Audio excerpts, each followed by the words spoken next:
स्वागत है आपका आपके अपने चैनल आध्यात्मिक कथाओं में। आध्यात्मिक कथाओं के क्रम में मैं आज आपके लिए लेकर आई हूँ भगवान शिव के वाहन नंदी की कहानी। भगवान शिव के सभी मंदिरों में आपने देखा होगा कि शिव जी के साथ ही नंदी की प्रतिमा भी स्थापित होती है। शिव जी के सामने नंदी विराजित होते हैं। भक्त को शिव जी के दर्शन करने के पश्चात नंदी के दर्शन करने पड़ते हैं। नंदी शिव जी की सवारी है। इतना ही नहीं, उन्हें शिव जी का सबसे बड़ा भक्त भी कहा जाता है। लेकिन आप जानते हैं, शक्ति और भक्ति का प्रतीक नंदी आखिर कैसे बने भगवान शिव की सवारी? क्यों शिव जी के सभी मंदिरों में विराजित होते हैं नंदी? इसके पीछे एक पौराणिक कथा है। शिव पुराण से जुड़ी कथा के अनुसार शिलाद नामक मुनि हमेशा तप और योग में लीन रहते थे, जिस कारण वे अपने ग्रस्त जीवन को समय नहीं दे पाते थे। शिलाद मुनि के योग और तप में व्यस्त रहने और ब्रह्मचारी होने के कारण उनका वंश समाप्ति की ओर था। ये सब देख उनके पितरों को चिंता बढ़ गई। तब शिलाद मुनि ने संतान की कामना के लिए देवराज इंद्र को अपने तप से प्रसन्न किया। शिलाद मुनि ने इंद्रदेव से ऐसे संतान का वरदान मांगा जो कि जन्म और मृत्यु के बंधन से मुक्त हो, लेकिन इंद्रदेव ऐसा वरदान देने में असमर्थ थे। उन्होंने शिलाद मुनि को भगवान शिव से वरदान मांगने को कहा।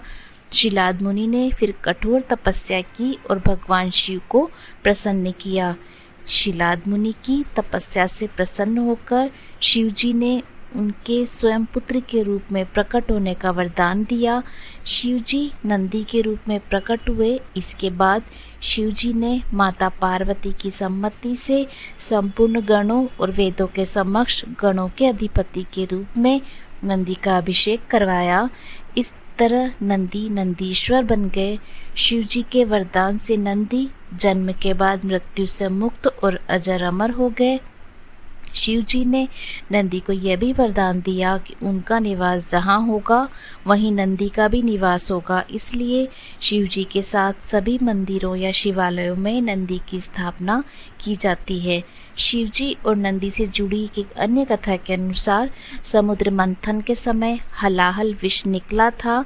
संपूर्ण संसार की रक्षा के लिए शिव जी ने स्वयं इसे पी लिया, लेकिन विषपान करते समय कुछ बूंदें धरती पर गिर गई थी, जिसे नंदी ने चाट लिया।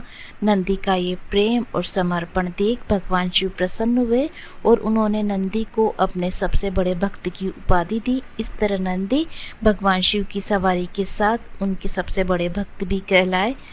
नंदी का विवाह सुयशा के साथ हुआ था। नंदी के कान में जो कोई भक्त अपनी मनोकामना बोलता है, वो अब भगवान शिव तक उनकी बात अवश्य पहुंचाते हैं और उनकी मनोकामना पूर्ण होती है। उम्मीद करती हूँ ये आपको कहानी पसंद आई होगी। पसंद आई है तो लाइक एंड शेयर कीजिएगा एंड बेल आइकन का बटन अवश्य दबाइए। श्री शिवाय नमस्तुभ्यम। धन्यवाद।